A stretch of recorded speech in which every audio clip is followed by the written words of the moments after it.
Nobody is unfamiliar with the modern Su-57 Felon. It is a well-known Russian multirole fighter and bomber with stealth and strike capabilities. It is also Russia's top-tier 5th-generation supersonic combat aircraft, boasting low visibility features and high sophisticated intelligence-gathering sensors located on its wings. Since the conflict between Russia and Ukraine has escalated, it imposes a question. Why is Russia not deploying its most advanced Su-57 in combat? Anyway, let's look at the possible underlying reasons why Russia has not deployed its outstanding Su-57 stealth fighter over Ukraine. An update in a Twitter post from the UK Ministry of Defence Intelligence, or MOD, on the 9th of January stated that Russia is being cautious with its stealth jets. The MOD mentioned that this reflects Russia's ongoing conservative approach to using its air force in the conflict. Despite claims by Russia's defense minister, Sergei Shoigu, in August that the Su-57 performed exceptionally well in the combat, the Su-57 has not been seen over Ukrainian skies. The UK Defense Ministry stated in its update that since June 2022, the Su-57 combat bombers actually have been used in attacks over Ukraine. But these were carried out from within Russia. The MOD reported that Russian air forces have likely been using the Felon jets based at the Akhtybinsk Air Base, which is located around 310 miles from the Ukrainian border, to launch long-range air-to-surface or air-to-air missiles into Ukraine. The UK Ministry of Defence has confirmed that the presence of 5 Su-57 Felon fighter jets at the Akhtybinsk Air Base through commercial satellite images taken on the 25th of December. These images showed at least 5 Felons located at the Akhtybinsk Air Base. According to the report, the Akhtybinsk Air Base is the only known Felon base in Russia, and therefore it is likely that these aircraft have taken part in operations against Ukraine. Following the alleged Ukrainian drone attack on Russia's Engels Air Base on December, the Russian military has relocated its bombers to the country's far east, as noted by Alexei Danilov, Secretary of Ukraine's National Security and Defense Council. However, the relocation of Russian aircraft, according to the UK Defense Ministry on the 5th of January, would create difficulties for maintenance and reduce the limited flying hours available for the aging aircraft. The General Staff of Ukraine's Armed Forces has reported that Russia has lost 285 airplanes since the start of its full-scale war against Ukraine. The images also suggest that the jets are being used to launch long-range air-to-surface or air-to-air missiles against Ukrainian targets from the safe Russian airspace. This confirms previous rumors that the Russian aerospace forces have deployed the Su-57 aircraft in June 2022, and Russia avoids flying them over the border where Ukrainian air defenses pose a risk.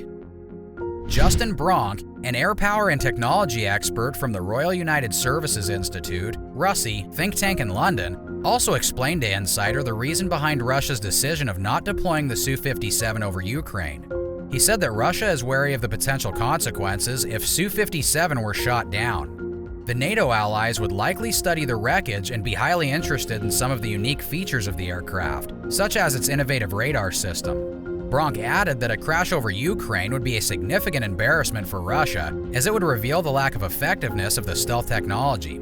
For this reason, Russia is avoiding flying its state-of-the-art Su-57 stealth fighter over Ukraine, as any crash debris would reveal the aircraft's confidential information. This is concurred by the MOD's suggestion that if a Felon was to be hit over Ukrainian territory, it could lead to the loss of valuable information as well as the harm of the aircraft's reputation. Moreover, losing a Su-57 in battle would further affect its export prospects. Therefore, despite Russia's attempts to showcase its capabilities, the Su-57 has not been extensively utilized in the conflict. The defense analyst Mr. Wilson, on the other hand, has another reason. He suggested that the deployment of the Su-57 jets is limited and primarily for experimental purposes, and will not significantly impact the outcome of the conflict. He stated that the limited number of aircraft and their immaturity are factors contributing to this. According to Russian sources, the Su-57 stealth technology has yet to be detected by NATO radar. However, caution is likely to continue to restrict the use of these aircraft in combat, as they are still in the early stages of production and the risk of some crucial components failing is real, with all the potential consequences.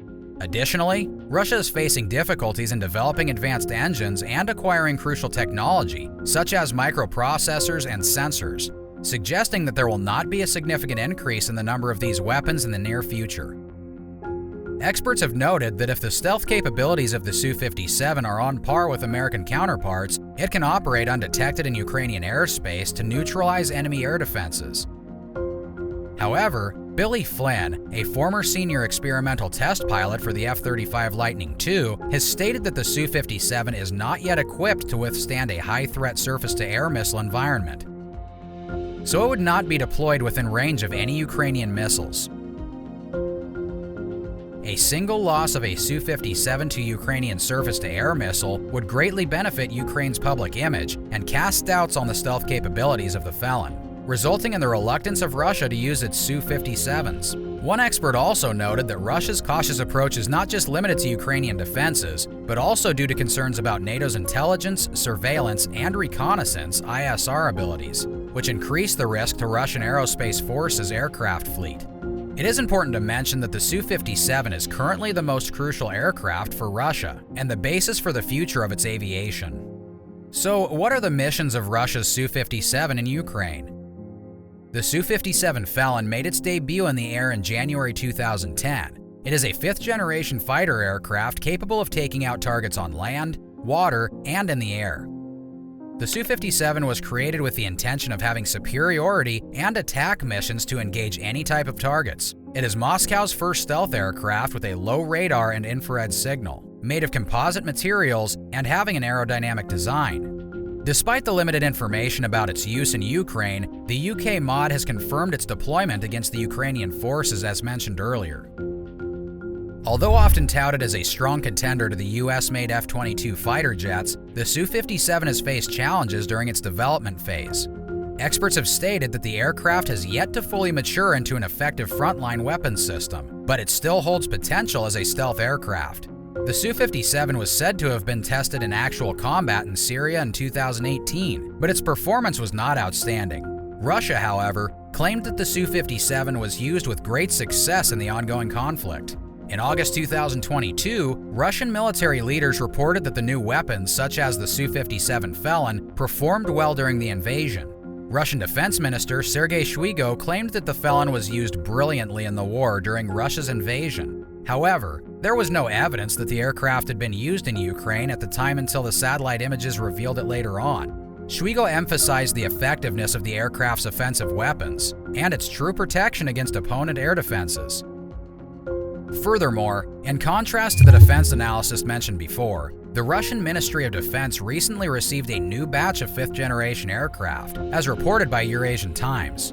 The Su-57 fighter jets are being delivered in a series, with the Russian Air Force projected to receive 22 of these aircraft by the end of 2024 and 76 by 2028. The Russian defense industry is also engaged in a significant modernization effort aimed at boosting the production of these combat aircraft. In conclusion, it is highly probable that Russia is placing priority on avoiding the negative impact on its reputation, potential reduction in export opportunities, and compromise of sensitive technology that would result from the loss of a Su-57 Felon over Ukraine. This reflects Russia's ongoing cautious approach in using its air force in the war. But what do you think might be the actual reason? I leave it up to you. That's all for today. Thanks for watching and see you next time.